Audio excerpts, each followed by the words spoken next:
हाँ जी दोस्तों, कैसे हो आप सभी लोग। आई होप आप बहुत अच्छे होंगे और मैं भी बहुत अच्छा हूँ। दोस्तों, फाइनल लेवल पे एक टॉपिक है फॉरेन ट्रेड पॉलिसी, और ये टॉपिक मैक्सिमम स्टूडेंट छोड़ देते हैं। अच्छा, छोड़ने के क्या रीज़न है? सबसे पहले तो ये बहुत थ्योरेटिकल टॉपिक है। दूसरा, आपने कभी पढ़ा था और वापस अगर पढ़ने जाओ तो रिकॉल कुछ नहीं होता है, तो ये आपका कॉन्फिडेंस सडनली लॉस कर देता है। तीसरा बेटा, यहाँ पे फॉरेन ट्रेड पॉलिसी में बहुत सारे स्टूडेंट्स को यही नहीं समझता है कि क्या पढ़ना चाहिए। पर आपको एक बात पता है, फॉरेन ट्रेड पॉलिसी पे 4 मार्क का क्वेश्चन आता ही आता है और आपके पास आपको लिखना ही पड़ता है, वो ऑप्शन में भी नहीं छूटता है। और दूसरा, ओके, 1 मार्क का एमसीक्यू आता है। अब अगर आप इसका पेपर ट्रेंड देखें तो फॉरेन ट्रेड पॉलिसी पे स्ट्रेट फॉरवर्ड क्वेश्चन आते, पिछले 4 एग्जाम के क्वेश्चंस पेपर ले लो या आरटीपी ले लो, या ऑब्जेक्टिव टाइप दो टाइप के दो या 1 मार्क का क्वेश्चन आ जाता है, और क्वेश्चन बहुत ईजी होते हैं। तो दोस्तों, अगर मैं आपके लिए ऐसा कर दूं कि 10 पेजेस में फॉरेन ट्रेड पॉलिसी की अल्टीमेट समरी बना दूं, और ये 10 पेजेस का वो समरी यहाँ पे मैं आपको फटाफट एक्सप्लेन भी कर दूं और कॉन्सेप्ट ब्रशअप कर दूं, तो कैसा रहेगा? डेफिनेटली ये सेशन आपके लिए हेल्पफुल रहने वाला है। अब आप पूछोगे सर ये समरी कहाँ मिलेगी, 2 मिनट रुक जाना, मैं सब आपको बताऊंगा। सो दोस्तों, आज का सेशन आपके लिए बहुत इंपॉर्टेंट सेशन है, आपके मार्क्स को बुक्स करने के लिए हेल्प हो जाएगी, और बहुत ही सिंपल और इजी क्वेश्चंस आते हैं। बेटा, मैंने आपके लिए पिछले 3 दिन से बैठकर पूरी समरी बनाई है, खुद लिखी हुई है। ऐसे 10 पेजेस की समरी मैं आपको देने वाला हूँ, और 10 पेजेस में मैंने maximum important concept of foreign trade policy cover कर लिया है। अब मैं ये इसको इंपॉर्टेंट कॉन्सेप्ट क्यों कह रहा हूँ कि पिछले 4-5 एग्जाम के क्वेश्चन पेपर मैंने लेकर और आरटीपी लेकर और मेरा पुराना पास एक्सपीरियंस को देख के मैंने यहाँ पे सारे क्वेश्चंस इस समरी में कवर कर लिए। मतलब क्या, ये समरी पढ़ लो भाई साहब, कि डेफिनेटली आपका कॉन्फिडेंस बूस्ट हो जाएगा, और यहाँ पे आने वाले एग्जाम में हमारा जो टारगेट है इस बार 80 पार, वो लेने के लिए आपको आसानी होगी।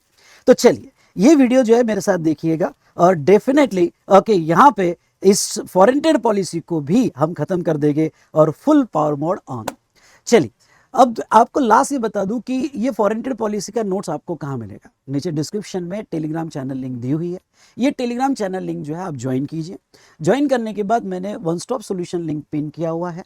तो वो वन स्टॉप सोल्यूशन में जाइए, आपको दूसरा या तीसरा टैब मिल जाएगा चार्ट बुक। चार्ट बुक में एक फोल्डर मिल जाएगा फॉरेन ट्रेड पॉलिसी, वो फॉरेन ट्रेड पॉलिसी के इसमें चले जाना, आपको ये रिटर्न नोट्स आप मिल जाएगी। इसका प्रिंट आउट ले लो, और बार बार ये वीडियो जो है आप एटलीस्ट अभी देखने के बाद और एक बार देख लेना, और एग्जाम के पहले, कि जिस दिन आपका डीटी का पेपर खत्म हो जाएगा तो उसी दिन आपने फॉरेन ट्रेड पॉलिसी की ये नोट्स पढ़ लेना। अगर आप ये 2 से 3 बार प्लान कर लोगे तो डेफिनेटली ये 5 मार्क्स आपको मिल जाएंगे, जो बहुत इंपॉर्टेंट होते हैं आपको आपका स्कोर बढ़ाने के लिए। तो चलिए शुरू करते हैं हमारा revision, ultimate summary for foreign trade policy. Are you ready? Done done done done. तो चलो, यहाँ पे इट इज गवर्न बाय, अगर हम बात करें तो it is govern by foreign trade development regulation act 1992। ये इसको प्रमोट और रेगुलेट करती है ministry of commerce and industry. Foreign trade policy 2023 जो है ये 5 ईयर्स का प्लान होता है, और ये डीजीएफटी बनाता है, formulated, control and supervise by the DGFT. और ये सीबीआईसी, आरबीआई और स्टेट वैट डिपार्टमेंट के साथ काम करता है। साइलेंट फीचर्स क्या है, इसको स्टार्ट करना। तो फॉरेन ट्रेड पॉलिसी क्यों बनाई जाती है? तो इंपोर्ट एक्सपोर्ट जो इंडिया में अभी फ्री है गुड्स और सर्विसेज का, तो free import export of goods और सर्विसेज से रिलेटेड पॉलिसीज बनाई जाती है, और साथ साथ में अनलेस रेगुलेटेड, मतलब इंडिया में सारा इंपोर्ट एक्सपोर्ट फ्री है अनलेस रेगुलेटेड। इसमें मेजरली गुड्स जो क्लासीफाई होते हैं, सर्विस क्लासीफाई होते हैं, 3 पार्ट में डिवाइड होते हैं। एक टोटली फ्री, यानी उसके इंपोर्ट एक्सपोर्ट पे कोई रिस्ट्रिक्शन नहीं। कुछ गुड्स के इंपोर्ट एक्सपोर्ट पे रिस्ट्रिक्शन रहेंगे, कुछ प्रोहिबिटेड रहेंगे। तो यस, ये 3 कैटेगरी में यहाँ पे डिवाइड होता है। Export are promoted through various promotional scheme, जैसे advance authorisation scheme, DFI scheme, EPCG scheme. तो एक्सपोर्ट को प्रमोट करने के लिए ये पॉलिसी बहुत सारी स्कीम्स बताती है जो हमें पढ़ना है। और capital goods can be imported nil duty under EPCG scheme. तो हम ईपीसीजी स्कीम के बारे में आगे बात करेंगे। Content of foreign trade policy, तो बेसिक पॉलिसीज होती है, उसके बाद में हैंडबुक प्रोसीजर, कंप्लीट प्रोसीजर दी जाती है जिसको एचबीपी कहा जाता है, और Indian trade classification ITC HS होता है, जिसमें इंपोर्ट गुड्स का कोड वाइज क्लासिफिकेशन होता है, हर प्रोडक्ट को कोड दिया जाता है और उसमें उसकी पॉलिसीज बताई जाती है। सियोन बताया जाता है, मतलब स्टैंडर्ड इनपुट आउटपुट नॉर्म्स बताए जाते हैं, और एचएस मतलब हार्मोनाइज सिस्टम ऑफ नॉमेनक्लेचर, तो इसको आईटीसी एचएस कहते हैं। नाउ ट्रेड फैसिलिटेशन, तो नेशनल ट्रेड फैसिलिटेशन पे हमारे एक बार क्वेश्चन पूछा था। देखो, आपके पास अगर मेरी क्वेश्चन बैंक होगी तो ये क्वेश्चन बैंक जरूर देखिएगा। इसमें अगर आप क्वेश्चन नंबर 2.01 पे आते हैं तो ये क्वेश्चन पूछा जाता है कि what does national trade facilitation action plan क्या होगा और उसके लिए वो मेजर्स क्या यूज करेंगे। ओके, ये May 24 एग्जाम में क्वेश्चन आया था, बहुत स्ट्रेट फॉरवर्ड क्वेश्चन आया था। तो चलो ये आपको बता देता हूं कि ट्रेड फैसिलिटेशन सेंटर के एक्शन प्लान क्या है। ओके, तो ये फैसिलिटेशन सेंटर्स जो है ये क्यों बनाए जाते हैं। Ease doing of business specially for import export, जिसमें एक्सपोर्ट की यहाँ पे कॉस्टिंग भी कम हो और साथ साथ में टाइम जो एक्सपोर्ट को लगता है वो कम हो।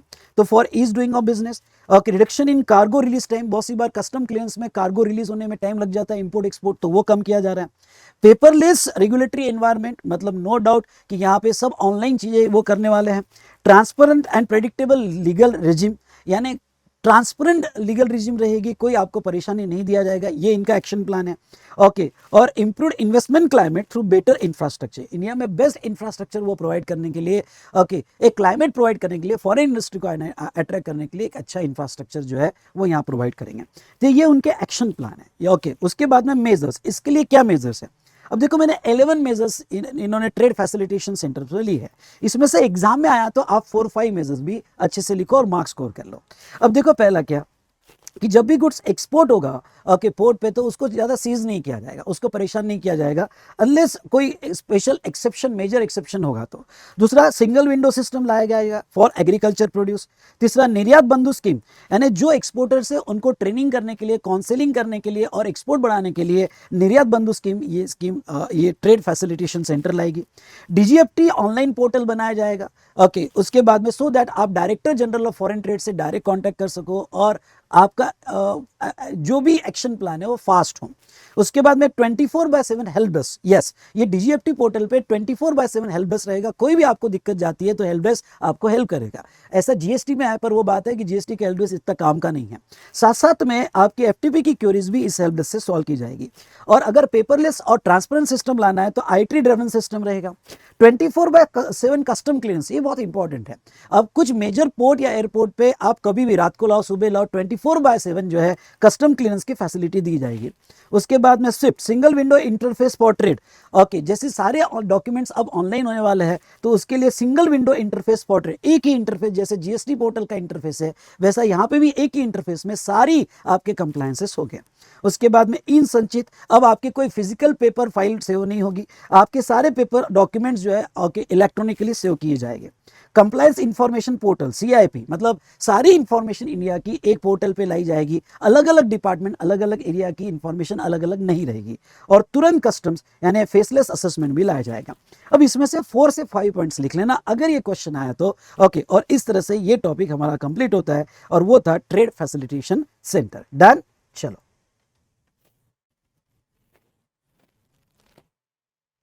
चलिए अब देखते हैं कुछ general provisions for import export under foreign trade policies. देखो बहुत सारी जनरल प्रोविजंस दी है जब आप रेगुलर मैथ पढ़ोगे, लेकिन उसमें से भी मैंने कुछ सिलेक्टेड लिए जिसके ऊपर एग्जाम में क्वेश्चंस पूछे जा सकते हैं।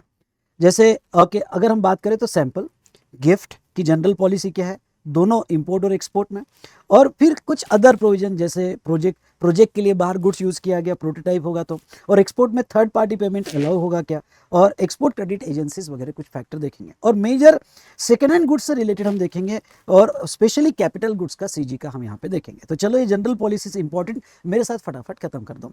पहले तो बात करते हैं सैंपल, क्या हम इंडिया में सैंपल इंपोर्ट कर सकते हैं। तो देखो अब वो क्या कहते हैं कि जो आइटम आपके रिस्ट्रिक्टेड आइटम्स है, ओके मतलब आईटीसीएचएस में वो आइटम रिस्ट्रिक्टेड कैटेगरी में आता है, तो वो एज अ सैंपल लाते हो तो उसके लिए आपको ऑथराइजेशन यानी परमिशन लेना पड़ेगा। Example defence, security item, seeds, बीज और न्यू ड्रग्स, तो इसके लिए आपको परमिशन लेना पड़ेगा। लेकिन अगर ये रिस्ट्रिक्टेड में नहीं आते, फ्री में आते हैं, तो आप 3 लाख तक up to ₹3 lakh duty free ला सकते हो, मतलब उसके ऊपर ड्यूटी नहीं लगेगी। लेकिन ये एक्सपोर्टर को ही ड्यूटी फ्री लाने मिलेंगे और subject to conditions of customs आपको फॉलो करना पड़ेगा। दूसरी अगर हम बात करें, ये तो हुआ import of sample. Export of sample, okay देखो यहाँ पे export of trade and technical sample of goods freely importable, मतलब ऐसे कोई सैंपल्स अगर इंडिया में फ्रीली इंपोर्टेबल है जिसके ऊपर कोई रिस्ट्रिक्शन नहीं, वो सैंपल्स आप इंडिया के बाहर एक्सपोर्ट कर सकते हो, क्यों ना टेक्निकल आइटम्स हो, आप एक्सपोर्ट कर सकते हो विदाउट एनी वैल्यू लिमिट। बस इतना ही याद रखो एग्जाम में, दैट्स इनफ। उसके बाद में गिफ्ट से रिलेटेड क्या पॉलिसी है, तो अगर कोई गुड्स एज अ गिफ्ट आ रहा है तो वो लॉ क्या कहता है, अगर कोई गिफ्ट बैगेज में आ सकता है एज पर बैगेज रूल, लेकिन अगर आप पोस्ट कुरियर या इलेक्ट्रॉनिक कॉमर्स ऑपरेटर से एज अ गिफ्ट बुला रहे हो, मेरा वर्ड सुनना, एज अ गिफ्ट बुला रहे हो, तो वो प्रोहिबिटेड है, वो अलाउड नहीं है। ओके, पर उसके दो एक्सेप्शन है। आप राखी बाय कुरियर बुला सकते हो, ओके, बहना की बात है, और लाइफ सेविंग मेडिसिन आप कुरियर से बुला सकते हो। तो दो आइटम छोड़ के बाकी कोई भी गुड्स आप इन 3 मोड से गिफ्ट नहीं बुला सकते हो। लेकिन अगर ये 3 मोड से गुड्स आ रहा है तो आपको नॉर्मल इंपोर्टेड आइटम बताना पड़ेगा, एज अ गिफ्ट नहीं, नॉर्मल इंपोर्टेड आइटम बताना पड़ेगा, और उसके ऊपर कस्टम ड्यूटी देनी पड़ेगी। मतलब उसको फ्री वगैरह कुछ भी अलाउड नहीं है, कस्टम ड्यूटी आपको उसके ऊपर पे करनी पड़ेगी। अगर राखी आ रही है तो राखी का कस्टम ड्यूटी अप टू ₹100 होगा, तो उस पर ड्यूटी कलेक्ट करने की कोई जरूरत नहीं है। ये तो हुई इंपोर्ट पॉलिसी फॉर गिफ्ट। भाई सब अच्छे से पढ़ लेना, रट्टा मार के जाना, क्वेश्चन आया तो मार्क्स ले लेना। एक्सपोर्ट ऑफ, अगर हम गिफ्ट की एक्सपोर्ट की बात करें तो सारे गुड्स इंक्लूडिंग एडिबल ऑयल जिसकी वैल्यू 5 लाख से उससे कम है, तो इन अ लाइसेंसिंग ईयर, अरे पूरे साल भर में 5 लाख या उससे कम तक का गिफ्ट आप एक्सपोर्ट कर सकते हो विदाउट ड्यूटी। लेकिन अगर कोई आइटम आईटीसी एचएस में रिस्ट्रिक्टेड आइटम में होता और वो अगर आपको एज अ गिफ्ट बाहर देना होगा तो उसके लिए आपको ऑथराइजेशन लगेगा। Without authorisation restricted item as a gift आप नहीं दे सकते हो। चलिए, ये दो मेजर पॉलिसी मैंने आपके साथ डिस्कस कर ली।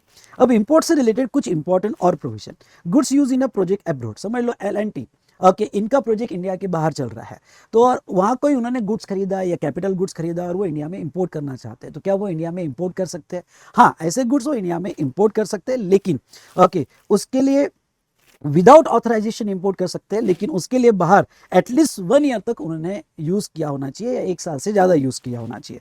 प्रोटोटाइप इंपॉर्टेंट है, एग्जाम में आ सकता है। अगर क्या आप प्रोटोटाइप इंडिया में इंपोर्ट कर सकते हो, न्यू या सेकेंड हैंड? ओके, प्रोटोटाइप या सैंपल, ओके, इंपोर्ट कर सकते हो? हाँ, कर सकते हो, लेकिन 3 कंडीशन है। पहला, importer is an actual user condition, मतलब जिसने इंपोर्ट किया उसने ही यूज करना चाहिए और वो इंडस्ट्रियल यूजर होना चाहिए। उसके बाद में ही is engage in the production या holding licence for research and product development programme में अंडर में उसके पास लाइसेंस होना चाहिए, तो ये वो प्रोटोटाइप ला सकता है। और एक कस्टम में सेल्फ डिक्लेरेशन वो फाइल कर रहा है।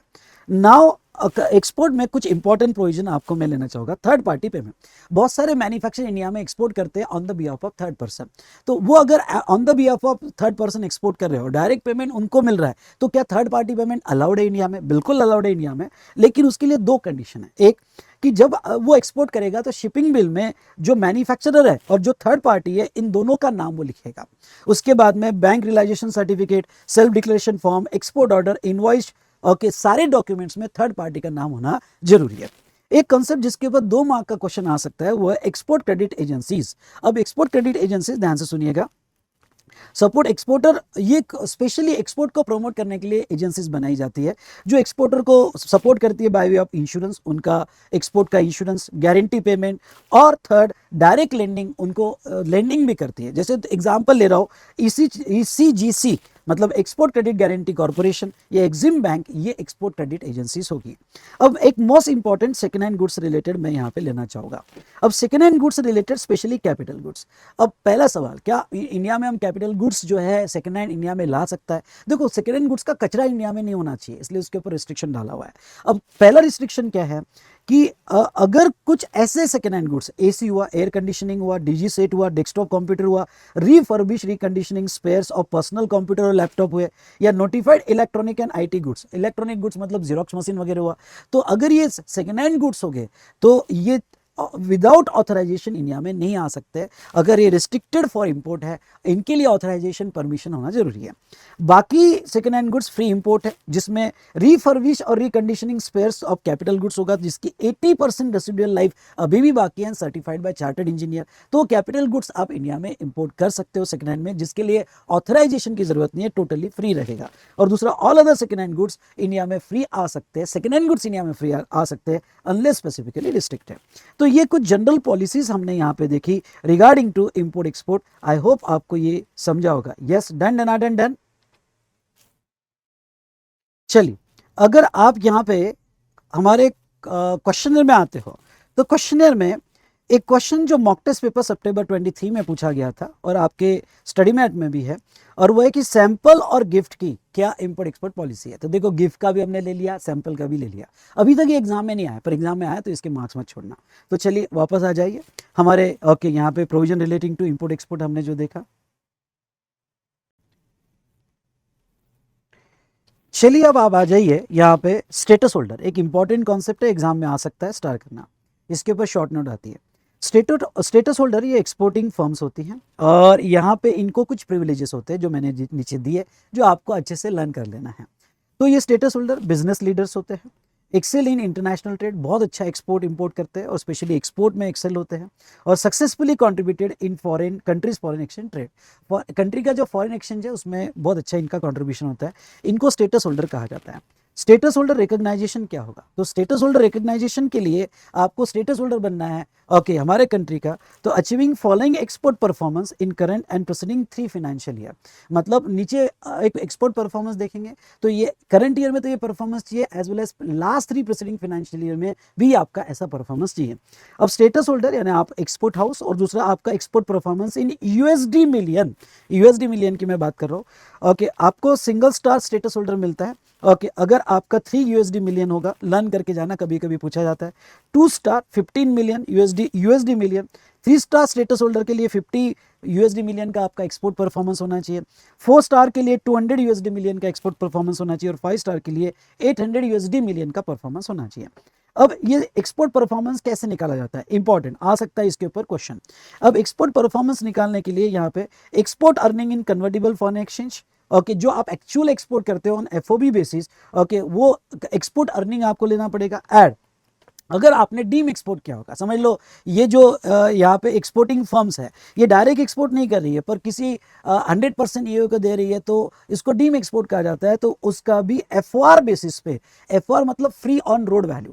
अब देखो मैं आपको सिंपल वर्ड में कहता हूँ कि कोई शॉर्ट फॉर्म नहीं, तो आप जाना चैट जीपीटी में और वो शॉर्ट फॉर्म डाल के इन एफटीपी ले देना, आपको वो आज डिटेल डिस्क्रिप्शन में मिल जाएगा एफओआर, और उसके एग्जाम्पल्स में मिल जाएंगे। मैं तो रिवाइज करवा रहा हूँ। तो एक्सपोर्ट आप डीम एक्सपोर्ट है, समझ लो मैं स्टेटस होल्डर हूं और मैं 100% ईओ को सप्लाई कर रहा हूं, तो उसके फैक्ट्री तक फ्री ऑन रोड का मतलब होता है उसके डेस्टिनेशन तक जो मेरी वैल्यू होगी इंक्लूडिंग ट्रांसपोर्टेशन, वो भी कंसीडर की जाएगी। और अगर वो रुपीज में होगी तो सीबीआईसी एक्सचेंज रेट के हिसाब से on 1 April of every year उसको फॉरेन करेंसी में कन्वर्ट किया जाएगा। क्यों? क्योंकि हमें एक्सपोर्ट परफॉर्मेंस फॉरेन करेंसी में कैलकुलेट करना है, तो रुपीज में होगा तो उसको फॉरेन करेंसी में कन्वर्ट करके सीबीआईसी एक्सचेंज रेट, और एक्सचेंज रेट कब का? तो 1 अप्रैल का लगाया जाएगा। और अगर आपने किसी ऐसे बंदे को सप्लाई किया जिसके पास एडवांस ऑथराइजेशन है, ए मतलब एडवांस ऑथराइजेशन, या DFI duty free import authorisation होगा, और उनको आपने सप्लाई किया होगा, तो वो भी कंसीडर किया जाएगा। तो ये 2 इंपॉर्टेंट पॉइंट यहाँ पे क्या रखना, एक्सपोर्ट परफॉर्मेंस निकालते वक्त ये दोनों भी ऐड कर देना, और जो आएगा आपका ये एक्सपोर्ट परफॉर्मेंस, और ये लिमिट टच करता है तो आप अपना status single star, double star, 3 star accordingly ले सकते हो। Now, very important point. Important points while calculating the export performance. Export made on re-export basis shall not be counted. मतलब क्या कि अगर आपने कोई गुड्स इंपोर्ट किया होगा फॉर रिपेयर्स वगैरह और बाद में री एक्सपोर्ट कर रहे होगे, तो वो एक्सपोर्ट परफॉर्मेंस में नहीं लिया जाएगा। मतलब आप इंडिया से एक्सपोर्ट करो, आपने सिर्फ प्रोसेसिंग के लाया होगा और री एक्सपोर्ट कर रहे होगे, तो वो केस में कंसीडर नहीं होगा। दूसरा, ये एक्सपोर्ट परफॉर्मेंस ट्रांसफरेबल नहीं है। समझ लो मेरा परफॉर्मेंस जो है वो 2 यूएसडी मिलियन डॉलर हुआ और मेरे सब्सिडरी का 2 हुआ, तो वो ऐड कर दूं क्या मैं? 2 + 2 4 नहीं। आपको जो आईईसी इंपोर्ट एक्सपोर्ट कोड होता है, ये किसी और का आप मर्ज नहीं कर सकते हो व्हाइल कैलकुलेटिंग एक्सपोर्ट परफॉर्मेंस। अब मेन पॉइंट पे आते हैं। स्टेटस होल्डर को प्रिविलेजेस क्या मिलते हैं? तो भाई साहब ये रट्टा मार लेना, लर्न कर लेना। पहला privileges, authorisation and custom clearance on self declaration basis. मतलब क्या कि जितने भी आपको फॉरेन ट्रेड पॉलिसी में ऑथराइजेशन परमिशन लेनी है या कस्टम क्लियरेंस लेना है, तो आपको जो है स्पेशल सीए सीएमए या किसी का भी सर्टिफिकेट लाने की जरूरत नहीं है, सेल्फ डिक्लेरेशन बेसिस पे आपका क्लियरेंस हो जाता है। उसके बाद में fixation of input output norms on priority, एक सियान होता है, स्टैंडर्ड इनपुट आउटपुट नॉर्म्स। अब जैसे एग्जांपल के तौर पे आप शर्ट के एक्सपोर्टर हो और उसके लिए फैब्रिक्स चाहिए, तो आप फैब्रिक्स इंपोर्ट कर सकते हो फॉर एक्सपोर्ट। तो कितना फैब्रिक्स आप इंपोर्ट करते हो, तो इसका एक स्टैंडर्ड यूनिट फॉर्म होता है, जैसे एक शर्ट के लिए 2 मीटर्स ऑफ फैब्रिक्स लगेगा, तो वो रेशियो फिक्स हो जाता है। तो ये रेशियो के हिसाब से आप इंपोर्ट कर सकते हो विदाउट इंपोर्ट ड्यूटी। तो वो केस में आपका सियोन जो है ऑन प्रायोरिटी फिक्स कर दिया जाता है, सो दैट आपको इंपोर्ट करने में डिले नहीं होगा। 60 दिन के अंदर फिक्स कर दिया जाता है। मोस्ट ऑफ द केस में इनको बैंक गारंटी देने की जरूरत नहीं है क्योंकि ये स्टेटस होल्डर है। उसके बाद में entitled to export freely exportable item on free of cost basis. जैसे ओके क्या क्या रहता है कि आप जो है कोई भी आइटम एक्सपोर्ट कर रहे हो तो आपको शिपिंग बिल में उसकी वैल्यू देना पड़ता है, फिर आप फ्री करो या कुछ भी करो पर वैल्यू देना पड़ता है।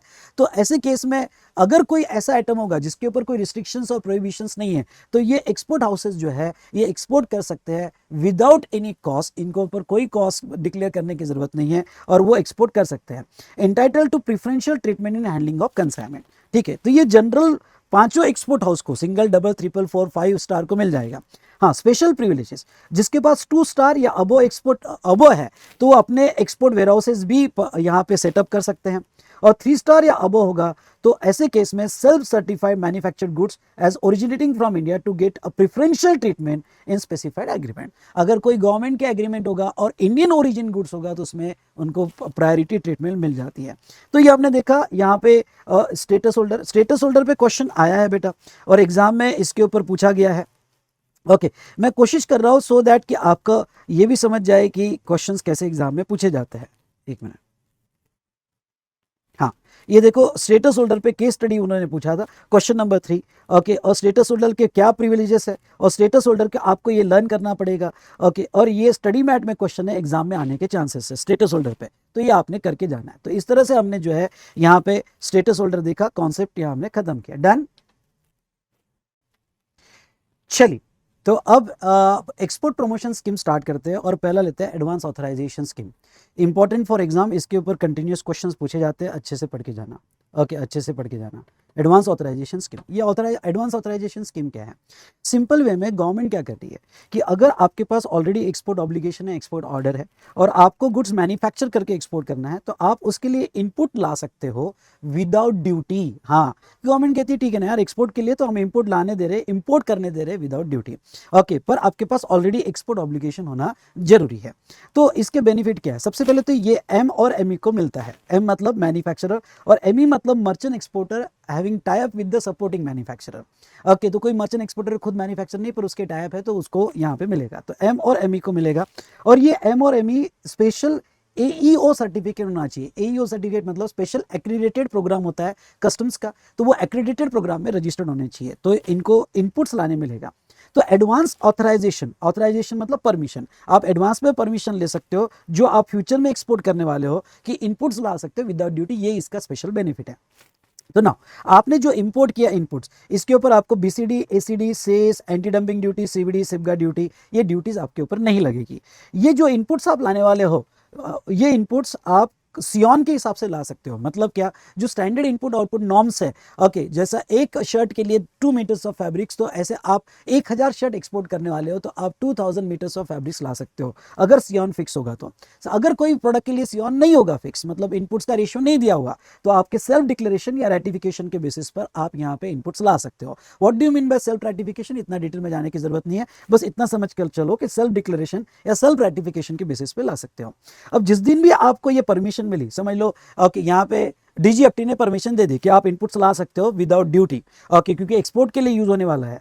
तो जिस दिन भी परमिशन मिली वहां से 12 मंथ्स में आपको इंपोर्ट करना पड़ेगा from the date of authorisation और एक्सटेंशन फॉर फर्दर 12 मंथ्स। चलो इनपुट आ गया और 12 मंथ्स में आपने कभी भी लेके आ गए, अब इससे फिनिश गुड्स बना रहे हो। अब ये इनपुट फिजिकली इंपोर्ट यूज होना चाहिए, फिजिकली यूज होना चाहिए for the purpose of export, और ये एक्सपोर्ट होके मैन्युफैक्चर होके 90 डेज के अंदर आपका एक्सपोर्ट ऑब्लिगेशन कंप्लीट हो जाना चाहिए। यानी जब भी इंपोर्ट हुआ वहां से 90 डेज में एक्सपोर्ट ऑब्लिगेशन आपको कंप्लीट करना पड़ेगा, ये आपका कंप्लीट होना चाहिए। अब देखो एक सवाल है कि अगर मैंने एडवांस ऑथराइजेशन लिया, परमिशन लिया, और मैं क्या फिजिकली एक्सपोर्ट करना जरूरी है? नहीं, गवर्नमेंट ने कहा कि आपने जो फिजिकल एक्सपोर्ट किया प्लस आपने एसईजेड को दिया प्लस आपने डीम एक्सपोर्ट किया मतलब ईओयू वगैरह को दिया, या आपने स्टोर सप्लाई किए फॉरेन गोइंग वेसल और aircraft, be careful, foreign going vessel या फॉरेन गोइंग एयरक्राफ्ट को एज ए स्टोर सप्लाई किया तो वो आपके ईओ में कंसीडर हो जाएगा और ये 90 डेज में आपने कमिट किया हुआ ईओ आपको कंप्लीट करना पड़ेगा।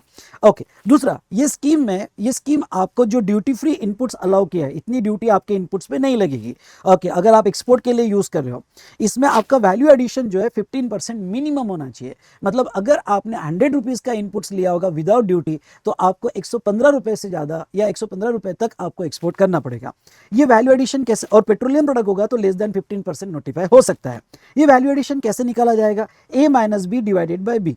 तो और ये फॉर्मूला 15% या उससे ज़्यादा होना चाहिए, तो ये स्कीम में आपको बेनिफिट मिलेगा, नहीं तो आपसे पूरी ड्यूटी रिकवर कर ली जाएगी। ए मतलब क्या? ए मतलब आपने फिजिकल एक्सपोर्ट या डीम एक्सपोर्ट किया, उसकी एफओबी या free on road value.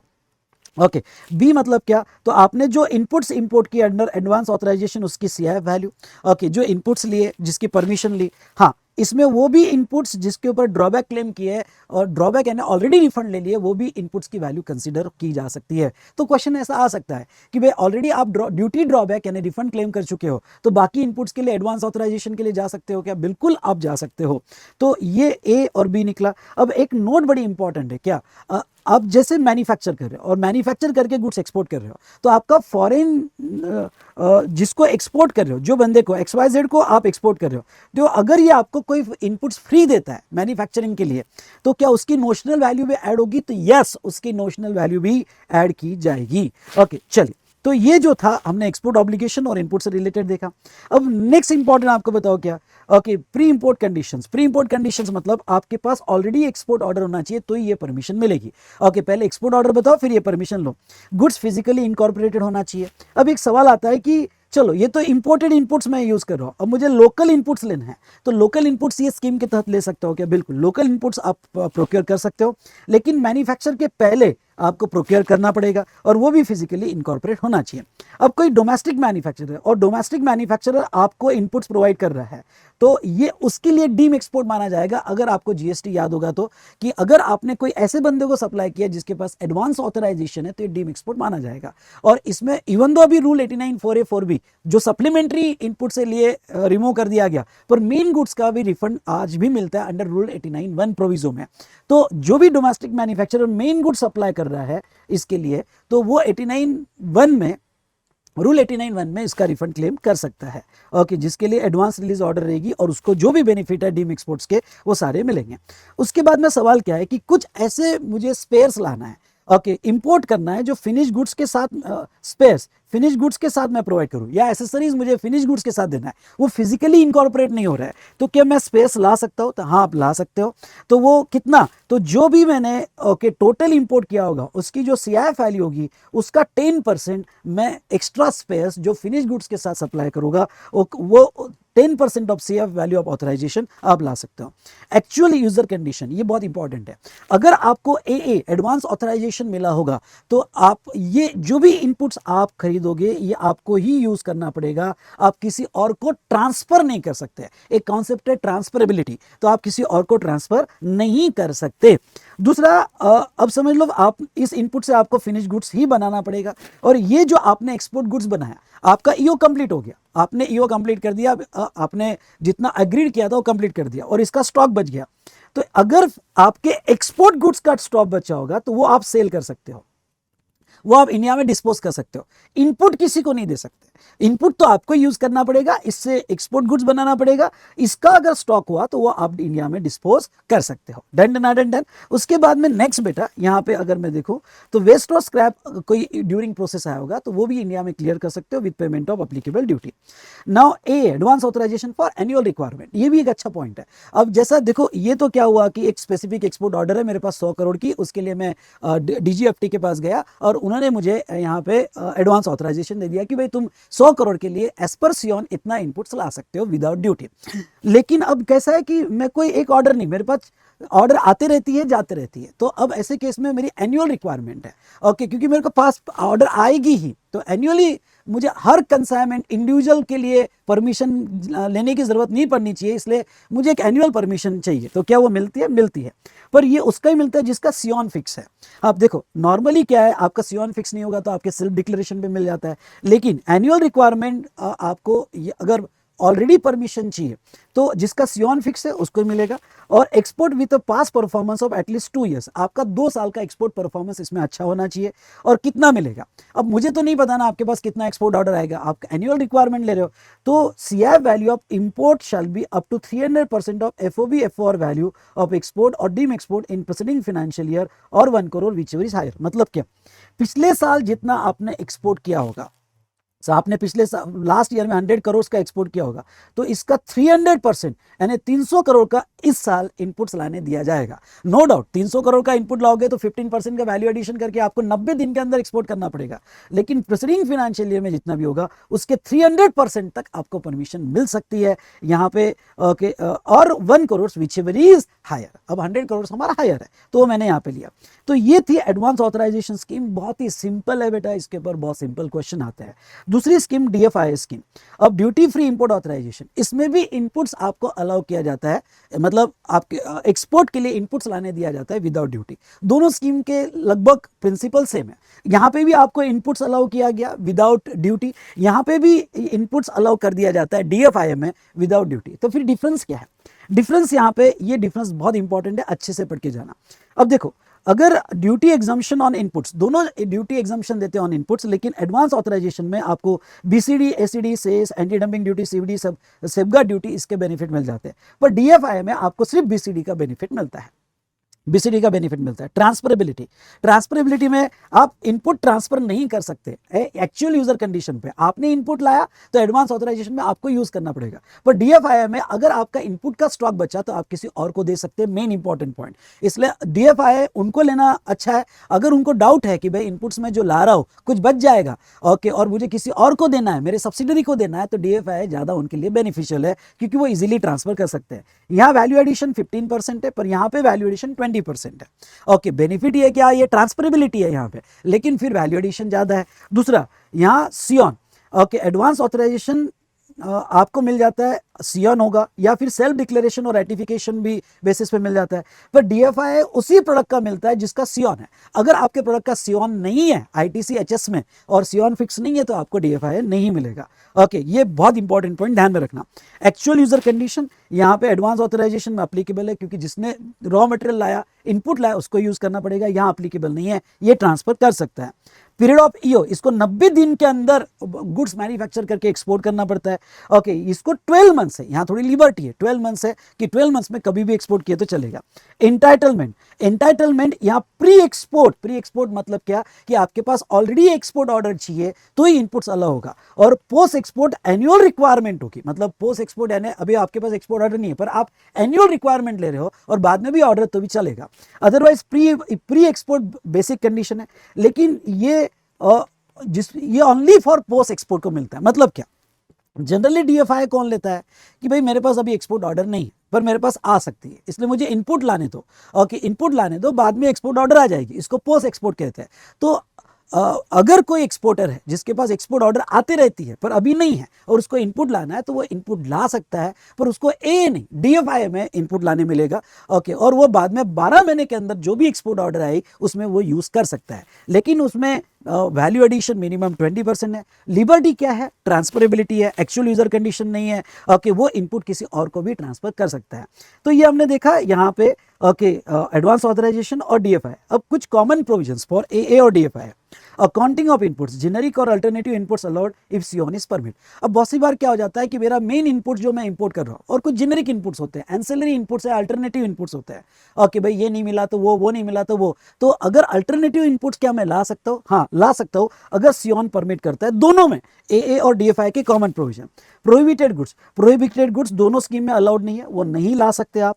Restricted item ला सकते हैं सब्जेक्ट टू ऑथराइजेशन और परमिशन। इसमें स्कॉमेट क्या होता है? स्कॉमेट मतलब special chemical fertilisers, organic fertilisers वगैरह, तो उसको स्कॉमेट कहा जाता है। ये आपको नोट्स में मिल जाएगा या सर्च कर लेना। तो स्कॉमेट वाले आइटम भी आप ला सकते हो with permission. State trading enterprises, ST मतलब स्टेट ट्रेडिंग एंटरप्राइजेस, इंडिया में कुछ ऐसी एंटरप्राइजेस है जो गवर्नमेंट कंट्रोल है, कुछ आइटम्स उनके थ्रू ही इंपोर्ट एक्सपोर्ट हो सकते हैं, जैसे पल्सेस है, शुगर है, इनके थ्रू, चावल है मतलब राइस है, इनके थ्रू ही इंपोर्ट एक्सपोर्ट होता है। तो कोई भी जनरल इंपोर्टर एक्सपोर्टर उसको नहीं ला सकता है, तो इसको स्टेट ट्रेडिंग एंटरप्राइजेस कहते हैं। तो वो गुड्स जो स्टेट ट्रेडिंग एंटरप्राइजेस इसके लिए नोटिफाइड है? क्या AA और DFI ला सकता है? ओके, ला सकता है, लेकिन जिसके लिए स्पेशल परमिशन रिलीज ऑर्डर लेना पड़ेगा और स्टेट ट्रेडिंग एंटरप्राइजेस से NOC लेना पड़ता है, तो फिर वो गुड्स ये ला सकते हैं। अदरवाइज स्टेट ट्रेडिंग एंटरप्राइजेस वाले गुड्स ये नहीं ला सकते हैं। डोमेस्टिक इनपुट का सोर्सिंग हो सकता है, बिल्कुल हो सकता है, लेकिन उसके लिए स्पेशल ऑर्डर लगेगी। रियलाइजेशन ऑफ सेल्स प्रोसीड्स, दोनों AA और DFI में आपका sales proceed foreign convertible foreign currency में आना चाहिए, या इंडियन रुपीज में अगर परमिटेड तो वो भी अलाउड किया जाएगा।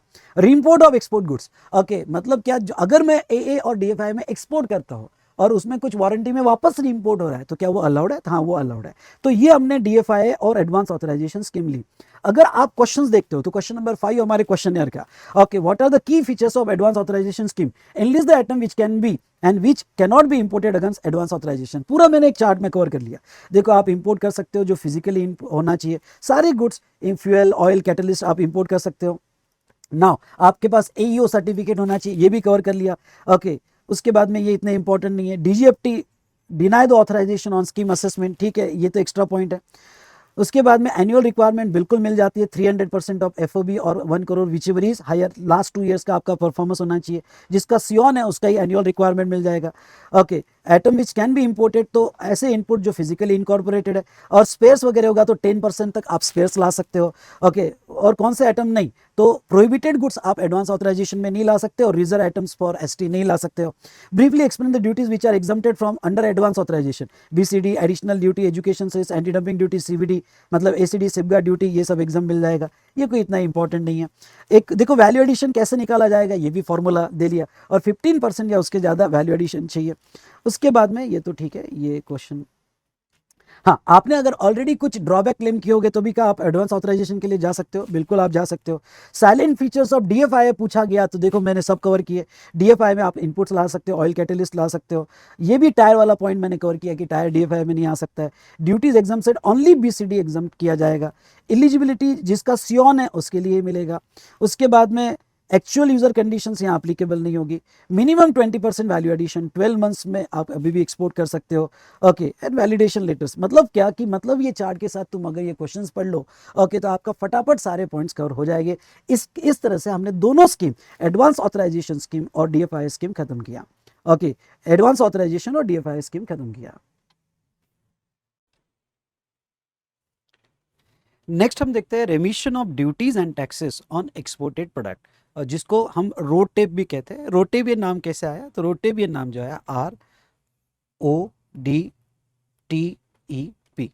ओके, अब रेमिशन मतलब आपका, आपने जो ड्यूटीज और टैक्सेस एक्सपोर्टेड प्रोडक्ट पे पे किए उसका आपको रेमिशन मिल जाता है।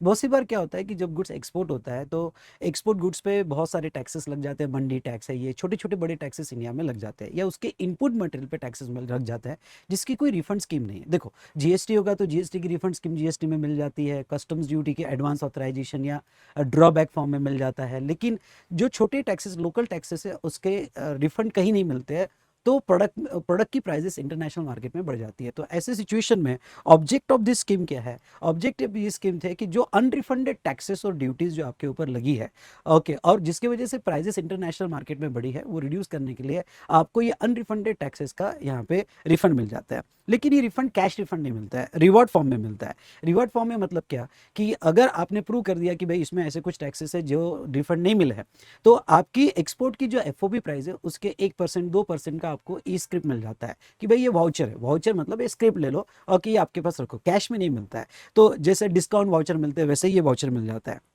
कभी कभी फिक्स क्वांटम का मिल जाता है, ई स्क्रिप्ट फॉर्म में मिल जाता है जो परसेंटेज ऑफ FOB रहता है। ओके, लेकिन ख्याल रहे ये रिबेट तभी मिलता है जब अगर कोई टैक्सेस ऑलरेडी एग्जम्प्टेड नहीं है, या रिफंडेड नहीं है, या रिमिटेड नहीं है, तभी मिल जाएगा। अच्छा, आपको ये 2% का स्क्रिप्ट मिल गया। अब ये 2% का आप क्या करोगे? तो ये 2% का स्क्रिप्ट जो है आप किसके अगेंस्ट में यूज कर सकते हो? तो ये जो है आपका पहले तो इलेक्ट्रॉनिक लेजर फॉर्म में ये स्क्रिप्ट सेव रहती है CBIC में। जैसा CBIC का इलेक्ट्रॉनिक लेजर बनता है, उसमें आपकी 2% की स्क्रिप्ट जो है सेव रहेगी। ये फ्रीली ट्रांसफर है, आपको बेचना है तो किसी और को बेच सकते हो, दे सकते हो। और ये जो है अंडरलाइन करना, can be use only for the payment of BCD। मतलब अगर फ्यूचर में कोई आप इंपोर्ट करते हो और जिसके ऊपर बेसिक कस्टम ड्यूटी लगती है, तो बेसिक कस्टम ड्यूटी के अगेंस्ट में ये स्क्रिप्ट आप यूज कर सकते हो। नाउ एक सवाल आता है कि सर ये रोड टेप का रिवॉर्ड लेने के लिए क्या मुझे कोई पैसा कन्वर्टेबल फॉरेन एक्सचेंज में लाना जरूरी है? क्या नहीं, उससे कोई लेना देना नहीं है कि पैसा कन्वर्टेबल फॉरेन एक्सचेंज में ही आए। लेकिन हाँ, यहाँ पे क्योंकि एक्सचेंज पर नहीं है, लेकिन अगर आपने पैसा एक्सपोर्ट, हम ये क्यों दे रहे हैं, क्योंकि आप एक्सपोर्ट कर रहे हो, पैसा ला रहे हो, अगर आपने पैसा with in time of FEMA नहीं लाया तो ये रिकवर किया जाएगा, पर आपके एक्सचेंज के परसेंटेज पे ये स्क्रिप्ट नहीं है, ठीक है। उसके बाद में non eligibility of the road tape, अब ये अगर आप पढ़ोगे तो कब रोड टेप नहीं मिलेगा, ओके, अगर आप एक्सपोर्ट ऑफ सेम और सब्सटेंशियली सेम इंपोर्टेड गुड्स, मतलब इंपोर्ट करके एक्सपोर्ट कर रहे हो, तो वो केस में ये रोड टेप नहीं मिलेगा, ओके। ट्रांसशिपमेंट के थ्रू एक्सपोर्ट होगा तो नहीं मिलेगा, ओके। कुछ एक्सपोर्ट प्रोडक्ट पे मिनिमम वैल्यू रखनी पड़ती है, मतलब इंडिया की पॉलिसी है कि अगर ये प्रोडक्ट एक्सपोर्ट करते हो लेदर वगैरह, तो इसके ऊपर एक्सपोर्ट ड्यूटी लगेगी, क्योंकि इंडियन गवर्नमेंट नहीं चाहती कि वो इंडिया के बाहर एक्सपोर्ट हो, क्योंकि ऑलरेडी उसकी स्कैरसिटी इंडिया में है। तो ऐसे सिचुएशन में अगर आपके प्रोडक्ट पे एक्सपोर्ट ड्यूटी होगी या मिनिमम एक्सपोर्ट वैल्यू फिक्स होगी, तो वो सिचुएशन में रोड टेप का बेनिफिट आपको नहीं मिलेगा। उसके बाद में अगर रिस्ट्रिक्टेड या प्रोहिबिटेड गुड्स होगा तो नहीं। डीम एक्सपोर्ट वेरी इंपॉर्टेंट, ये एमसीक्यू क्वेश्चन में आ सकता है। जैसे एडवांस ऑथराइजेशन में डीम एक्सपोर्ट अलाउड है, अगर आप देखते हो तो एडवांस ऑथराइजेशन में ओके डीम एक्सपोर्ट अलाउड है। उसके बाद में डीएफआई में भी डीम एक्सपोर्ट अलाउड है, लेकिन अगर रोड टेप होगा तो रोड टेप, अगर डीम एक्सपोर्ट यानी आप 100% ईयू को दे रहे हो, तो वो केस में रोड टेप की बेनिफिट नहीं मिलेगा। अगर आपने supplies of product manufacturing duty units to SEZ को भी सप्लाई किया तो ये रोड टेप का बेनिफिट नहीं मिलेगा। कस्टम वेयरहाउसिंग सेक्शन 65 में अगर आपने किया तो रोड टेप का बेनिफिट नहीं मिलेगा। और goods which have been taken into use after manufacture के बाद अगर कोई एंसिलरी गुड्स होगा, स्पेयर्स होगा, तो उसको रोड टेप नहीं मिलेगा। ये फिजिकली मैन्युफैक्चरिंग में यूज होना चाहिए। अब 3 ऐसी बातें जिसके ऊपर वो छोटा सा क्वेश्चन पूछ सकते हैं या एमसीक्यू क्वेश्चन पूछ सकते हैं, ये स्टार करके जाना। और रोड टेप इस बार इंपॉर्टेंट है क्योंकि इसके ऊपर अभी तक क्वेश्चन नहीं पूछा है, तो आ सकता है। तो कौन से 3 केसेस, पहले ये जो था ईएसटीपी इलेक्ट्रॉनिक हार्डवेयर टेक्नोलॉजी पार्क और बीटीपी बायोटेक्नोलॉजी पार्क, ये ईओयू जैसे यूनिट्स होते हैं और इसमें गुड्स मैन्युफैक्चर होता है। तो पहले रोड टेप नहीं मिलता था, अब इन ईएसटीपी और बीटीपी को भी रोड टेप मिल जाएगा। अगर किसी ने एडवांस ऑथराइजेशन या डीएफआई स्कीम ली है और एडवांस ऑथराइजेशन डीएफआई स्कीम में उन्होंने बेसिक कस्टम ड्यूटी या जीएसटी के बेनिफिट लिए, पर कुछ मंडी टैक्स एक्सेट्रा ऐसे कुछ टैक्सेस है जिसके अभी तक बेनिफिट नहीं मिले, तो वो एडवांस ऑथराइजेशन स्कीम तो उनको मिलेगी, साथ साथ में रोड टेप स्कीम भी मिल जाएगी और 100% ईओयू को भी ये बेनिफिट मिल जाएगा। मतलब देखो, आप 100% ईओ को सप्लाई कर रहे हो तो बेनिफिट नहीं मिलेगा, पर आप खुद ही 100% ईओ हो तो आपको ये बेनिफिट मिल जाएगा रोड टेप का। ये तीनों पॉइंट अच्छे से पढ़ के जाना, क्योंकि पहले नहीं मिलता था ओके ये 3 सेक्टर में, लेकिन अब रोड टेप का बेनिफिट रिवॉर्ड इस स्क्रिप्ट आपको मिल जाएगी ओके इन दिस एरिया। तो ये हमने देखा रेमिशन of duties and taxes on export product, road tape की स्कीम। उसके बाद में वेरी इंपॉर्टेंट स्कीम जिसके ऊपर कंटिन्यूअस क्वेश्चन आते हैं और वो है ईपीसीजी स्कीम। अब देखो यहाँ पे हमने एडवांस ऑथराइजेशन या डीएफआई में इनपुट की स्कीम देखी, मतलब आपके पास एक्सपोर्ट ऑर्डर है और एक्सपोर्ट ऑर्डर के लिए आप इनपुट मटेरियल लाना चाहते हो, तो आप इनपुट पे बेनिफिट ले सकते हो कस्टम ड्यूटीज का या लोकल टैक्सेस का, ये स्कीम देखा। लेकिन ईपीसीजी स्कीम जो है, ये ईपीसीजी स्कीम कैपिटल गुड्स पे, imported capital goods as well as domestic capital goods, यानी इंपोर्टेड कैपिटल गुड्स के साथ साथ अगर डोमेस्टिक कैपिटल गुड्स होगा या डोमेस्टिक कैपिटल गुड्स होगा तो ये विदाउट ड्यूटीज और टैक्सेस आप डोमेस्टिक कैपिटल गुड्स ले सकते हो, अगर वो आप ऐसे फिनिश प्रोडक्ट में यूज कर रहे हो जो एक्सपोर्ट होने वाला है। ओके, एक्सपोर्ट में भी डायरेक्ट हो सकता है या डीम एक्सपोर्ट भी इसमें कंसीडर किया जाएगा। सुनिए, डीम एक्सपोर्ट भी इसके अंडर कंसीडर किया जाएगा। सबसे पहला क्वेश्चन ये स्कीम किसको मिलेगी? ये मैन्युफैक्चरर विद सपोर्टिंग मैन्युफैक्चरर या merchant exporter ties up with the supporting manufacturer. और ये स्कीम सर्विस प्रोवाइडर को भी है, जैसे एडवांस ऑथराइजेशन सर्विस प्रोवाइडर को नहीं है, डीएफआई सर्विस प्रोवाइडर को नहीं है, लेकिन ये स्कीम सर्विस प्रोवाइडर को है, इंक्लूडिंग कॉमन सर्विस प्रोवाइडर। अब ये कॉमन सर्विस प्रोवाइडर क्या होता है कि बहुत सी बार समझ लो आईटी पार्क है और आईटी पार्क के लिए बहुत बड़ी मशीन चाहिए जो कॉमनली सारे सर्विस प्रोवाइडर या बीपीओ यूज करने वाला है, तो सब मिलकर मशीन खरीदते हैं जिनका काम ही मतलब वो आईटी पार्क से एक्सपोर्ट ही होता है और कॉमन मशीन यूज कर रहे हैं, तो वो कॉमन सर्विस प्रोवाइडर भी कहा जाता है, यानी सब मिलके एक मशीन ला सकते हैं। सो दोस्तों, ये 3 लोगों के अवेलेबल है जिसका एप्लीकेशन डीजीएफटी के पास जाएगा। नाउ ईपीसीजी स्कीम क्या है? ओके, क्या बेनिफिट है? तो आप अगर कोई कैपिटल गुड्स लाना चाहते हो और वो आप एक्सपोर्ट में यूज करना चाहते हो, तो आपको कैपिटल गुड्स पे बेनिफिट दिया गया है। The permit exporter to import capital goods या to procure domestic capital goods कि प्री और पोस्ट प्रोडक्शन विदाउट ड्यूटीज और टैक्सेस। मतलब प्री और पोस्ट प्रोडक्शन मतलब प्रोडक्शन स्टार्ट होने के पहले कोई कैपिटल गुड्स खरीदना चाहते हो तो आप ले सकते हो, और प्रोडक्शन चालू होने के बाद कोई कैपिटल गुड्स जो आप एक्सपोर्ट के लिए यूज करना चाहते हो, तो प्री और पोस्ट प्रोडक्शन दोनों केस में आप बिना टैक्सेस का कैपिटल गुड्स ले सकते हो। कौन कौन से टैक्सेस का बेनिफिट है? BCD, ACD, cess, anti dumping duty, safeguard duty. पर प्रोटेक्टिव ड्यूटी और सीवीडी अभी ये कोई काम का भी नहीं रहा, क्योंकि प्रोटेक्टिव ड्यूटी और सीवीडी ओमिटेड, इसलिए इसलिए ये नोट कोई इंपॉर्टेंट नहीं है, पर आपको कौन कौन से टैक्सेस के बेनिफिट मिल जाएंगे ये मैंने यहाँ पे दिया हुआ है। Okay, for domestic capital goods की बात करें तो एक्साइज, वैट और सीएसटी और जीएसटी, मतलब डोमेस्टिक कैपिटल गुड्स पे एक्साइज, वैट, सीएसटी या जीएसटी लगा होगा तो उस पर भी बेनिफिट मिल जाएगा।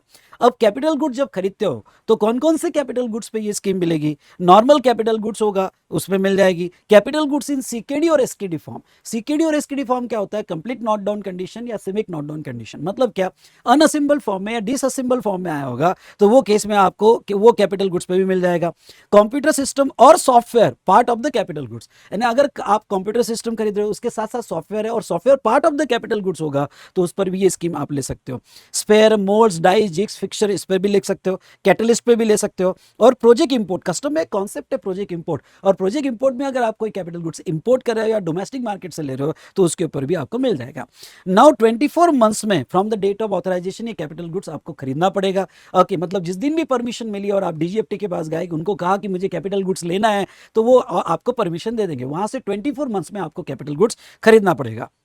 एक्चुअल यूजर कंडीशन है। अब देखो यहाँ पे थोड़ा समझना कि जब तक आप अपना ईओ कंप्लीट नहीं करते हो, एक्सपोर्ट ऑब्लिगेशन कंप्लीट नहीं करते हो, तब तक ये कैपिटल गुड्स आपको ही यूज करना पड़ेगा, ये ट्रांसफरेबल नहीं होगा। एक्चुअल यूजर कंडीशन रहेगा, आपको ही यहाँ पे यूज करना पड़ेगा। हाँ, लेकिन ईओ कंप्लीट होने के बाद आप कैपिटल गुड्स सोल्ड कर सकते हो या ट्रांसफर कर सकते हो, ईओ कंप्लीट होने के बाद। अब गवर्नमेंट आपको कैपिटल गुड्स बिना ड्यूटी का लाने दे रही है और कि ये सारी कंडीशंस मैंने देख ली, लेकिन अब गवर्नमेंट आपसे कुछ एक्सपोर्ट ऑब्लिगेशन तो करवाएगी ना। गवर्नमेंट कहेगी कि देख बेटा, ओके, कुछ तेरे को एक्सपोर्ट ऑब्लिगेशंस भी लेने पड़ेंगे तो ही तू कैपिटल गुड्स ले सकता है विदाउट ड्यूटी। तो एक्सपोर्ट ऑब्लिगेशन क्या है? एक्सपोर्ट दोनों फॉर्म में, डायरेक्ट या डीम एक्सपोर्ट, दोनों फॉर्म में आप कर सकते हो।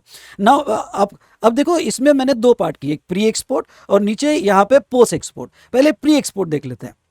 अब प्री एक्सपोर्ट मतलब क्या? मतलब आपके पास ऑलरेडी एक्सपोर्ट ऑर्डर थी जब आप ये परमिशन के लिए गए और कैपिटल गुड्स लाने के पहले एक्सपोर्ट ऑर्डर आपके हाथ में है, तो आप इसको बोलते हैं प्री एक्सपोर्ट। तो अब देखो गवर्नमेंट क्या कहती है। गवर्नमेंट कहती है कि आपको एवरेज ईओ और स्पेशल ईओ दोनों आपको मेंटेन करने पड़ेंगे। एवरेज ईओ मतलब क्या? एवरेज ईओ मतलब मैं थोड़ा एग्जाम्पल से समझाना चाहता हूँ, समझ लो। ओके, आप कोई कैपिटल गुड्स ला रहे हो और परमिशन ले रहे हो, तो लास्ट 3 ईयर्स का जो आप एक्सपोर्ट नॉर्मली करते हो भाई साहब, तो लास्ट ईयर का एक्सपोर्ट तो आपको वो एवरेज, यानी 3 साल का एवरेज, तो समझ लो ओके लास्ट 3 ईयर्स में 10 करोड़, 15 करोड़, 20 करोड़, तो इसका एवरेज कितना निकलता है? 15 करोड़। तो ये 15 करोड़ का आपको तो एवरेज यो मेंटेन करना पड़ेगा। ओके, आपका स्कीम की परमिशन मिलने के बाद, यानी इतना तो आपको मेंटेन करना पड़ेगा। और ये जो है आपको 6 ईयर्स, यहाँ लिखा है 6 years from the date of authorisation, मतलब आपको ऑथराइजेशन मिला, ऑथराइजेशन मिलने के बाद ये आपका जो एवरेज था पिछले 3 साल का, ये आपको हर साल ईयरली मेंटेन तो करना पड़ेगा। इसको एवरेज ईओ कहा जाता है। तो ये जो मेंटेन आप कर रहे हो, ओके, यहाँ पे करना पड़ेगा, तो ये एवरेज ईओ करना पड़ेगा। इन एडिशन टू अब, यानी ये एवरेज ईओ जो आपको अगले 6 साल मेंटेन करना है, क्योंकि आपको ये 6 साल कहाँ से आए? आपको अगर कैपिटल गुड्स पे बेनिफिट चाहिए तो अगले 6 साल आपको दिए गए हैं टू अचीव द ईओ। आपको एक्सपोर्ट ऑब्लिगेशन, थोड़ा और मैं इसको आगे क्लैरिफाई करूंगा। In addition to average EO आपको स्पेसिफिक ईओ, कुछ एक्स्ट्रा ईओ भी आपको यहां पे मेंटेन करने पड़ेंगे। स्पेसिफिक ईओ मतलब क्या? इंपोर्टेड कैपिटल गुड्स अगर आपने विदाउट ड्यूटी लिया होगा तो 6 टाइम्स ऑफ द ड्यूटीज और टैक्सेस ऑन कैपिटल गुड्स, और डोमेस्टिक कैपिटल गुड्स होगा तो 4.5 टाइम्स। मतलब क्या? Let's assume that duty and taxes on imported capital goods 8 crore, मतलब आपने कैपिटल गुड्स लाया जिसके ऊपर ड्यूटीज और टैक्सेस 8 करोड़ के थे, और डोमेस्टिक कैपिटल गुड्स जिसपे 3 करोड़ थे। तो ऐसे सिचुएशन में आपको एवरेज ईओ, वो तो 15 करोड़, एग्जांपल लिया मैंने, वो तो मेंटेन करना ही पड़ेगा। प्लस आपको ये 6 साल में, ये 6 साल में जिस दिन ऑथराइजेशन मिला वहां से ये 6 साल में आपको एक्स्ट्रा एक्सपोर्ट करना पड़ेगा। कितना? इंपोर्टेड गुड्स का जो ड्यूटी सेव किया उसका 6 टाइम्स, यानी 48 करोड़ पूरे 6 साल में आपको ये ऑब्लिगेशन कंप्लीट करना पड़ेगा। और डोमेस्टिक कैपिटल गुड्स का 4.5 ऑफ 3 करोड़, यानी 13.5 करोड़ का ये ऑब्लिगेशन आपको कंप्लीट करना पड़ेगा। इतना आपको एक्स्ट्रा एक्सपोर्ट करना पड़ेगा। हाँ, incentive for early fulfilment of EO. हाँ, लेकिन देखो हमने तो 6 साल दिया, पर तुमने तो ये ना कि 3 साल या उसके पहले ही कम कर दिया। तो देखो अगर आपने 100% एवरेज ईओ, यानी 15 करोड़ 15 करोड़ 15 करोड़, और स्पेसिफिक ईओ का 75% भी फुलफिल इन हाफ और लेस देन पीरियड, मतलब 3 साल या उसके जितना भी पीरियड होगा, हाफ टाइम में तुमने कंप्लीट कर दिया, उसके कम टाइम में भी कंप्लीट कर दिया, और स्पेसिफिक ईओ का 75% भी, यानी इसका 75% भी तुमने कंप्लीट कर दिया, तो रिमेनिंग जो आपका 25% बचा हुआ है वो 25% आपका वेव कर दिया जाएगा, कंडोन कर दिया जाएगा, और आपका ऑथराइजेशन रिडीम कर दिया जाएगा। मतलब क्या? आपको जैसे आपके ऑब्लिगेशन है कि आपको इतना ईओ तो करके दिखाना है, तो ये हमने कैपिटल गुड्स का बेनिफिट दिया। लेकिन आधे समय में आपने एवरेज ईओ मेंटेन करते हुए आपने स्पेसिफिक ईओ आधे समय में पूरा कर दिया, तो चलो बाकी 25% आपको ईओ कंप्लीट करने की जरूरत तो नहीं है, आपके एक्सपोर्ट ऑब्लिगेशन खत्म हुए। ये प्री एक्सपोर्ट में था। पोस्ट एक्सपोर्ट मतलब क्या, कैपिटल गुड्स खरीद लिया लेकिन आपके पास अभी एक्सपोर्ट ऑर्डर नहीं है, बाद में आने वाली है, तो आप ऐसा एप्लीकेशन कर सकते हो कि मुझे पोस्ट एक्सपोर्ट चाहिए, मतलब मुझे जो है जो भी कैपिटल गुड्स पे ड्यूटीज और टैक्सेस लगने वाले हैं उसके बेनिफिट चाहिए। तो वो केस में आप बेनिफिट या कैश रिफंड नहीं मिलता है, ये केस में मतलब आपको एग्जम्पशन बेनिफिट नहीं मिलता है, आपको क्रेडिट स्क्रिप मिलती है। तो गवर्नमेंट कहती है तू टैक्स दे दे और उसका स्क्रिप्ट ले ले हमारे से। ओके, ऊपर के केस में क्या होता है, ऊपर के केस में आपको ड्यूटी देने की जरूरत ही नहीं होती है, लेकिन नीचे के केस में आपको गवर्नमेंट कहती है ओके जो भी ड्यूटीज और टैक्सेस है दे दे और उतना स्क्रिप्ट ले ले। जब भी तेरे पास एक्सपोर्ट ऑर्डर आएगी तो उसमें से तूने यहाँ पे वो स्क्रिप्ट यूज कर लेना। मतलब क्या, मतलब ये हुआ कि भाई ये जो स्क्रिप्ट तुझे मिलेगी ओके, तो तू अदर इंपोर्टेड गुड्स में जब कस्टम ड्यूटी आएगी उसके अगेंस्ट में तो यूज कर सकता है। तो इसमें एवरेज ईओ तो आपको मेंटेन करना ही पड़ेगा, लेकिन स्पेसिफिक ईओ आपको 100% नहीं 85% जो ये दो कैलकुलेशन यही हो गए, लेकिन ये इसका 85% ही आपको मेंटेन करना पड़ेगा। ओके, स्पेसिफिक ईओ और duty credit script can be use for custom duty और इंडिजिनस टैक्सेस। जो आपके पास वाउचर पड़ा हुआ है, क्रेडिट स्क्रिप्ट पड़ी हुई है, आप कस्टम ड्यूटी या इंडिजिनस टैक्सेस में यूज कर सकते हो। अब इंपॉर्टेंट पॉइंट्स क्या है बेटा, इंपॉर्टेंट पॉइंट से है कि combine EO to be consider for manufacture supporting manufacture service provider. मतलब क्या, समझ लो मैं अप्लाई जब किया मैंने, तो मैंने कहा देखो भाई मैं मैन्युफैक्चरर हूं और मेरे साथ 3 सपोर्टिंग मैन्युफैक्चरर है। तो इसमें जब आपका ईओ, आपको जो ये ईओ हमने कैलकुलेट किया है, ये ईओ सिर्फ आपको ही करना पड़ेगा। क्या, पहले तो समझ लो ये ईओ में दोनों लेंगे, डायरेक्ट और डीम एक्सपोर्ट, लेकिन ये सबने मिलकर भी किया तो भी चलेगा, यानी सबका टोटल कंसीडर किया जाएगा कि इतना तुम अचीव कर रहे हो और टोटल बेसिस पे आपका एक्सपोर्ट ऑब्लिगेशन कंसीडर हो जाएगा। दूसरा, आपका physical export plus deem export EO में कंसीडर होगा और आप कि इसके साथ आपको अदर स्कीम भी मिल सकती है। क्योंकि अदर स्कीम मतलब क्या, मतलब ये है कि देखो ईपीसीजी स्कीम तो कैपिटल गुड्स के लिए मिली ना, पर कैपिटल गुड्स के साथ साथ आपको इनपुट के भी बेनिफिट लेने हैं, तो फिर एडवांस ऑथराइजेशन डीएफआई या रोटेप के अंदर अदर स्कीम भी मिल सकती है। अगर क्वेश्चन आपको ऐसा पूछ लिया जाए कि क्या ईपीसीजी के साथ अदर एडवांस ऑथराइजेशन अलाउड है, क्या, हाँ अलाउड है, क्योंकि वहां इनपुट का मिलता है, यहाँ कैपिटल गुड्स का मिलता है। तो चलिए दोस्तों, इस तरह से हमने एक इंपॉर्टेंट स्कीम देख ली और वो इंपॉर्टेंट स्कीम थी ईपीसीजी। डन।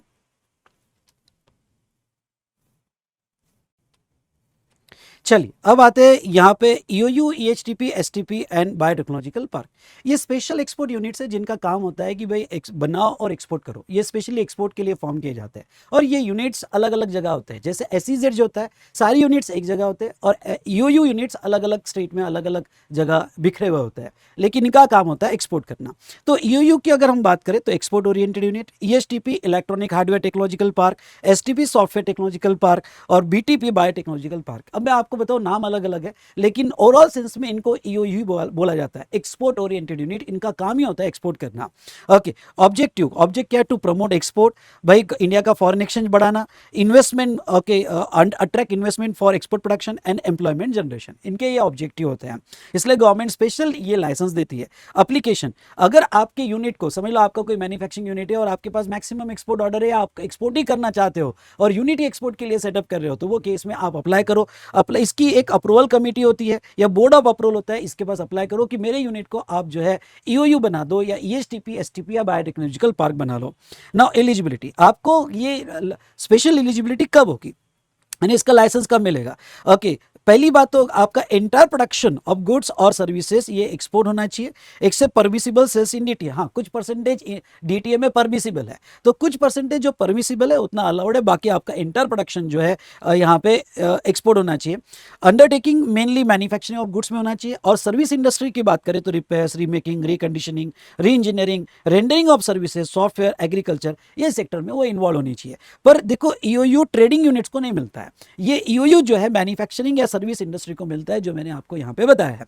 उसके बाद में इन्वेस्टमेंट क्राइटेरिया, अगर आपको लाइसेंस लेना है एक्सपोर्ट ओरिएंटेड यूनिट का तो मिनिमम आपका प्लांट एंड मशीनरी में इन्वेस्टमेंट 1 करोड़ चाहिए। ओके, पर ये लिमिट बोर्ड ऑफ यहां पे जैसे बीओए मैंने कहा बोर्ड ऑफ अप्रूवल ये लिमिट कम कर सकता है।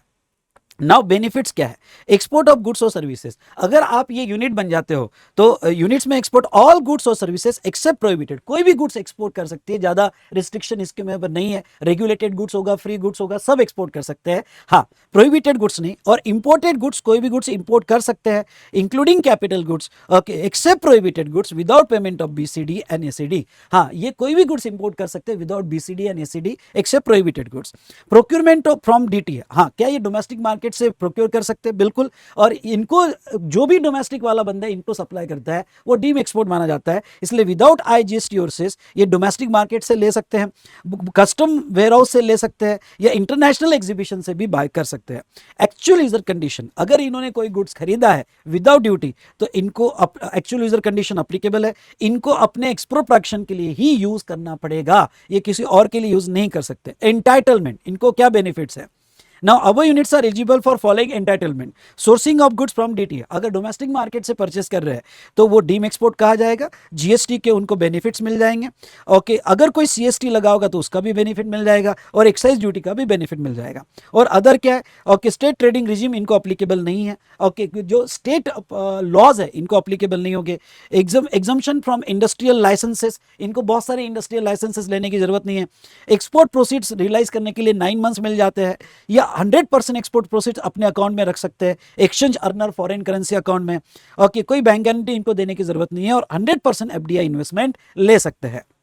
Now net foreign exchange earning, okay, such unit shall positive net foreign exchange earning, मतलब इनका अर्निंग निगेटिव नहीं होना चाहिए, पॉजिटिव होना चाहिए, क्योंकि एक्सपोर्ट के लिए बनाया गया, और ये cumulatively in the block of 5 years देखा जाएगा। Value addition and other conditions also let down. अब unit wise percentage of value addition जो है वो अलग अलग हो सकते हैं। देखो मैं जो भी परसेंटेज ले रहा हूँ ये एज्यूम कर रहा हूँ, जैसे ऊपर ई स्क्रिप्ट के लिए 2% अज्यूम किया, 3% भी हो सकता है, 1% भी हो सकता है, अलग अलग ई स्क्रिप्ट हो सकती है, जैसे एग्जाम्पल ले रहा हूँ। यहाँ पे भी जो है ओके वैल्यू एडिशन अलग अलग सेक्टर के हो सकते हैं। इंटर यूनिट ट्रांसपोर्ट इंपॉर्टेंट, क्या चलो ये पूरे एक्सक्लूसिवली एक्सपोर्ट के लिए होते हैं, लेकिन 100% ईओयू दूसरे ईओयू को देना चाहता है तो क्या कर सकता है, हाँ वो कोई भी गुड्स या कैपिटल गुड्स ट्रांसफर कर सकता है, लेकिन जब वो ट्रांसफर करेगा तो उसका जीएसटी और सेस देना पड़ेगा, और उसको परमिशन लेनी पड़ती है from commissioner and custom authority, okay. दूसरे यूनिट के लिए वो इंपोर्टेड गुड्स माना जाएगा। तो ये इंपॉर्टेंट पॉइंट्स मैंने ईओयू, एएसटीपी, एसटीपी और बायोटेक्नोलॉजिकल पार्क के लिए यहाँ पे देखे।